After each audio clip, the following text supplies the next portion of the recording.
People already work from home. The vast majority of us do not, and it is an adjustment. Last night, we talked about what employers need to do ahead of time to handle the transition. Tonight, we focus on you, the employee. We chatted via video conference with HR expert Adam Canavo from Groove Management here in Charlotte. Number one was set up your workplace like you've done, and also set up some boundaries. What do they mean by that?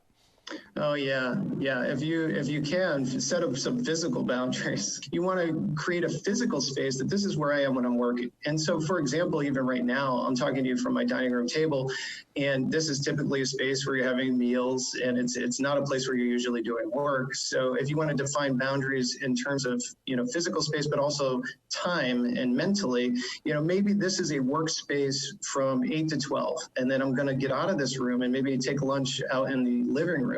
For an hour, just to get away from things for a minute and set up those types of boundaries, and then come back and finish the workday here in the dining room until other folks get home. Should you also set yourself sort of a start time and an end time? Because it can be real easy to sit there and stay working all day long.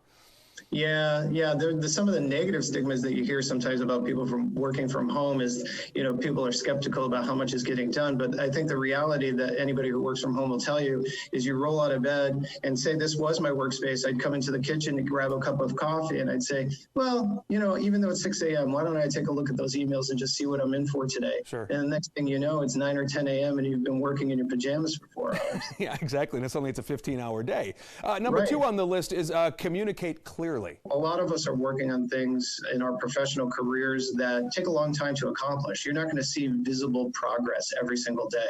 So making sure that you're communicating with, other members of your team, your manager, whoever you might need to just keep people updated on status and progress. Another item on the list here was be transparent about your schedule. Yeah, especially, to your point, if you're going to set up a strict schedule for yourself and say, well, I'm working between these hours and those hours. And with technology now, a lot of businesses are using Slack and other instant messaging online tools where you can indicate whether or not you're present so people will know if you're available and working. And it could get complicated if schools start to close and that sort of thing, and suddenly kids are in the house and things could really go off kilter quickly. Number 4 on the list here, be prepared for remote meetings.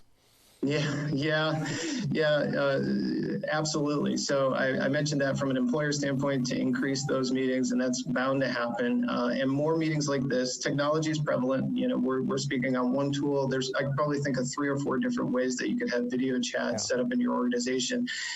So dress like you're going to work is all I would say. I was going to ask you about that, because here you are in a button-down dress shirt like you were in the office today, as opposed to sitting in your pajamas and a t-shirt, unshowered, right? Probably not a good look. Mindset makes a difference. It absolutely does. Adam Canavo, he's an HR expert with Groove Management. Adam, great insight. Always appreciate your time.